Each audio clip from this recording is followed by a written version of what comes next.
सोमवार के दिन तू मेरे मंदिर के दरवाजे पर चौखट पर बैठ जाना, और दूसरा प्रतिदिन शाम के समय पर तू बेलपत्री के पेड़ के नीचे बैठ जाना। जो तेरी बेल वृक्ष के नीचे सेवा करने आए, जो शंकर जी के मंदिर में सोमवार को जल चढ़ाने आए, उसका जो पात्र जल चढ़ाकर जब वो घर लेकर जाए, उसके पीछे पीछे पात्र के पीछे पीछे तू जाना और उसके घर में लक्ष्मी का भंडार भरकर आए।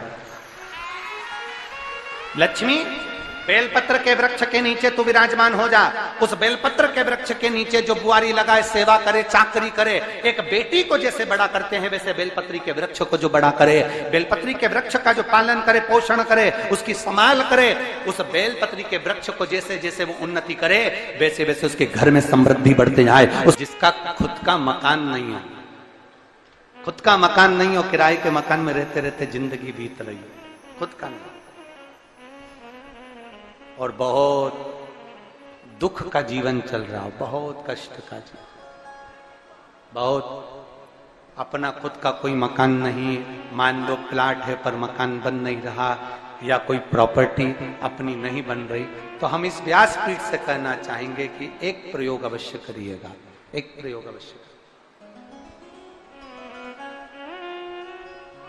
अपने आसपास के 5-6 बेलपत्र के वृक्ष देख लीजिए,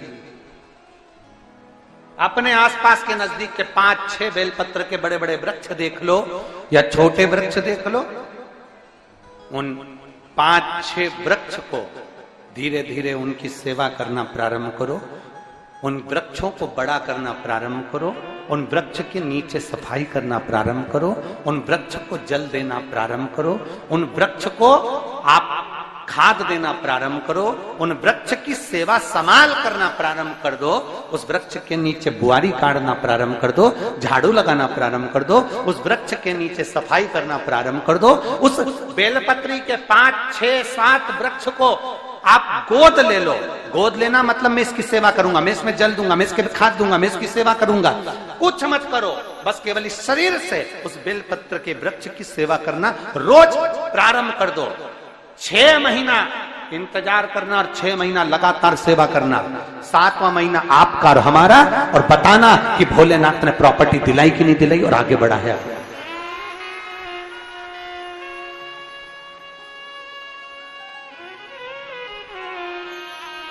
एक बेलपत्र का वृक्ष जिसके नीचे माता लक्ष्मी विराजमान होती है, एक बेलपत्र के वृक्ष के नीचे लक्ष्मी रहती है। दुनिया के लोग कहते हैं लक्ष्मी जी का दिन कौन सा है, बोलो जम के जल्दी से। शुक्रवार।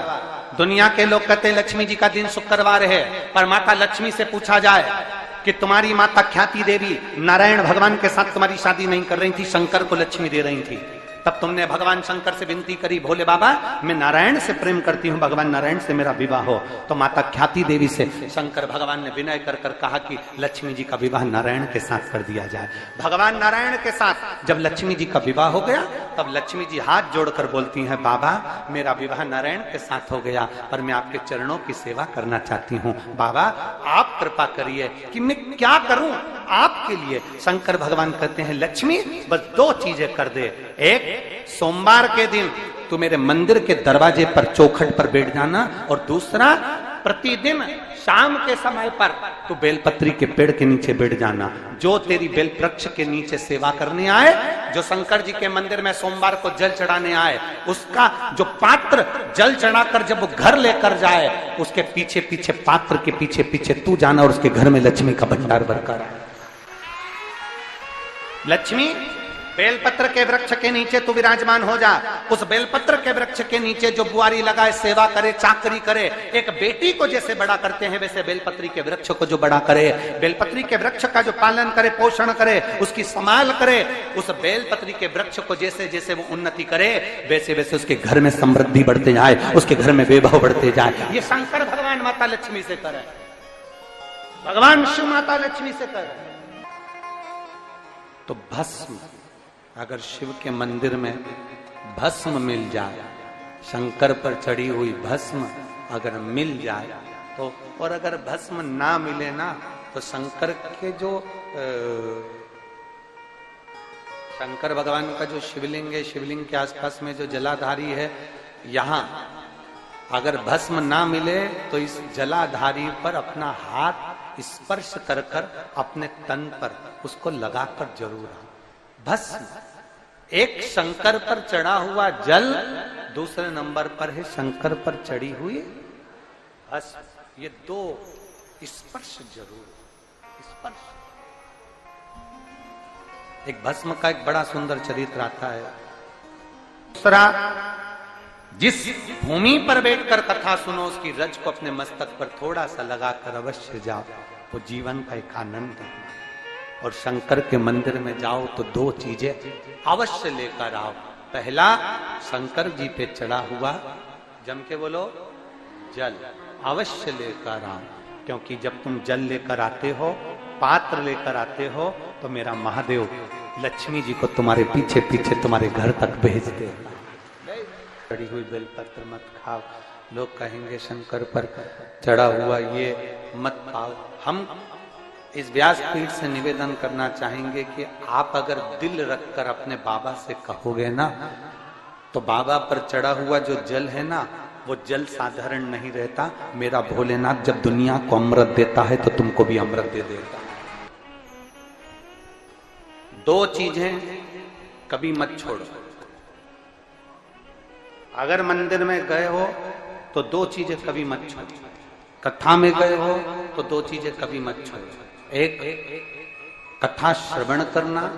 दूसरा, जहां कथा बैठकर सुनते हैं वहां की रज को अपने मस्तक पर लगाना।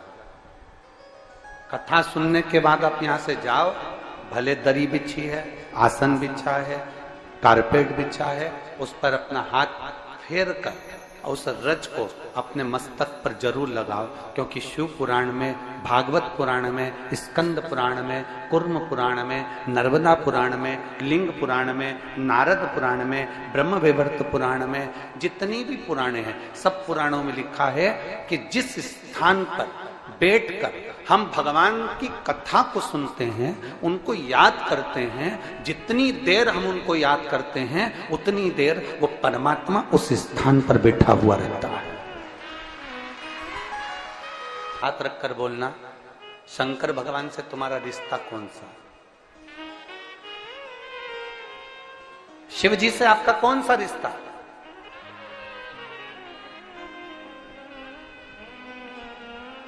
शंकर भगवान को आप क्या मानते हो? हमने आपको एक संबंध बताया था कि सीहोर कुबेरेश्वर धाम आपका मायका है, तो हम आपके भाई हैं, तो शंकर भगवान आपके पिता हैं, आपके बाप हैं, आपका बाबा है, आपका दादा है।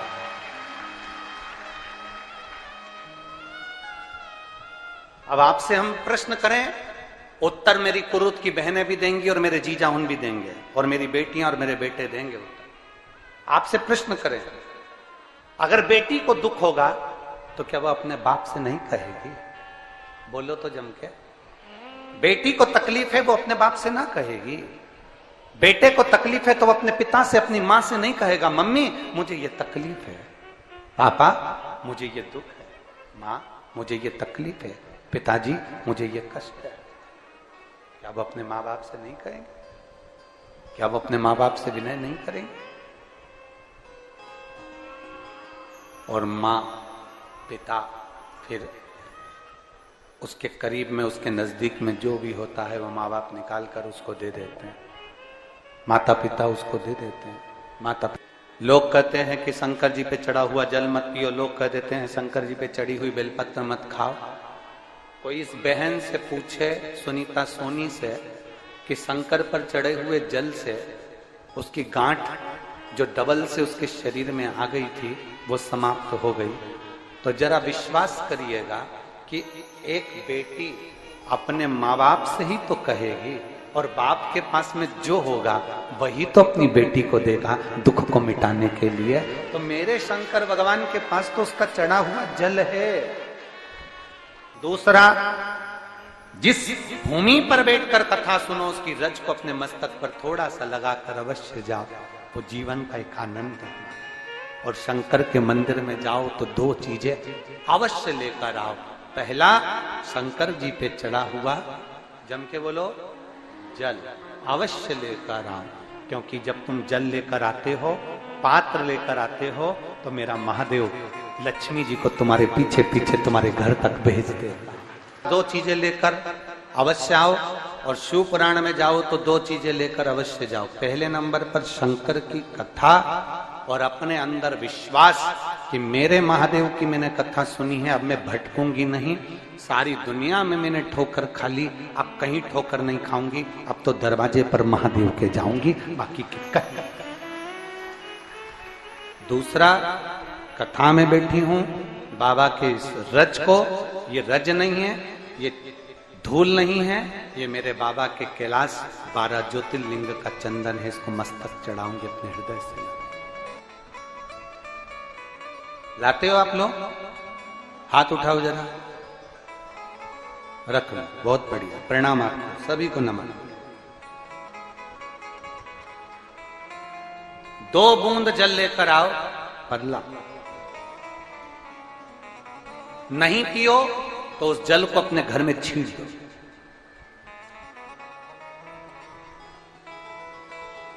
नहीं पी सकते, उस जल को छींट दो। सारे घर के लोग नहीं पी रहे, उस जल को मटके में डाल दो, हंडे में डाल दो। 2 बूंद जल हंडे में डाला, सब पी गई। आपको अलग अलग किसी को देने की जरूरत नहीं पड़ी, किसी को नहीं। हंडे में डाल दो, मटके में डाल दो, सब उस पानी को पीना प्रारंभ।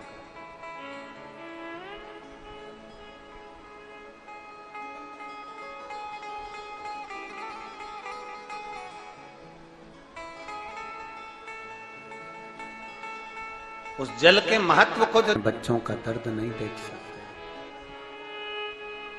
जब माता पिता अपने बच्चों का दर्द नहीं देख सकते, तो देव अधिदेव महादेव तुम्हारा दर्द कैसे देखेंगे? वो भी तो काटेंगे तुमको, वो भी तो कष्ट मिटाएंगे। 2 चीजें कथा में जाकर ले, एक जहां जगह मिल जाए वहां बैठकर कथा सुनो। धूप लगे, पंडालों की इतनी व्यवस्था नहीं हो पाती है, पंडाल लगाने वाले, टेंट लगाने वाले टेंट लगा लगा के थक जाते हैं, तो अपने साथ एक छाता लेकर चलो। 2 पानी की जम के बोलो जरा, बोतल, बिछाने की दरी अपने साथ लेकर चलो। लोगों ने उमा महेश की कथा अपने जीवन में धारण करी कि नहीं करी वो हमको नहीं स्मरण है, पर एक बात का स्मरण करिएगा, ये जो कथा चल रही है ये गौरी शंकर चल रही है। इसके बाद में जो अमलेश्वर में कथा है वो कौन सी है? समर्पण शिव महापुराण कथा। उस समर्पण शिव महापुराण की कथा जब 2 तारीख को विराम हो जाएगी, तब उसके बाद में जो कथा 6 जून को प्रारंभ होगी सोलापुर महाराष्ट्र में, उस कथा का नाम रहेगा उमा महेश शिव महापुराण की कथा। उसको जरूर सुनो। सोलापुर में जो 6 जून से कथा होगी उसका नाम उमा महेश शिव महापुराण, उसको सुनना, श्रवण करना, उसको धारण करना है। उसमें इतने प्रश्न माता उमा ने भगवान महेश से करे हैं, और महेश भगवान शंकर उसका हर प्रश्न का उत्तर दे रहा है। भगवान महेश भगवान शंकर हर प्रश्न का। बाबा बोले माता उमा ने भगवान शिव जी से, महेश भगवान से, भगवान शंकर से करेंगे, बाबा भोलेनाथ जी बताओ, संसार में जन्म लेने वाले व्यक्ति के जीवन में उसके भाग्य में अगर सुख नहीं है, उसके भाग्य में खुशियां नहीं है, उसके भाग्य में कोई अच्छा है ही नहीं, तो वो जीव क्या करेगा? वो जीव क्या करेगा?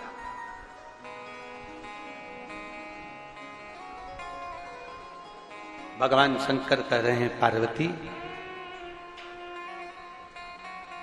संसार में जन्म लेने वाला मनुष्य अगर उसके भाग्य में सुख नहीं, उसके भाग्य में अगर खुशियां नहीं है, उसके भाग्य में अगर सुख नहीं है, उसके भाग्य में अगर अच्छा नहीं है, पत्रिका दिखा ली सुख नहीं है, कार्य कर कर देख लिया सुख नहीं है, तकलीफ उसकी जिंदगी में चल ही चल रही है, तो भगवान शंकर कहते हैं, भगवान महेश कहते हैं, उमा, उस मनुष्य को दूसरे का अच्छा करना प्रारंभ कर देना चाहिए, तो उसकी अच्छाई अपने आप सामने आना प्रारंभ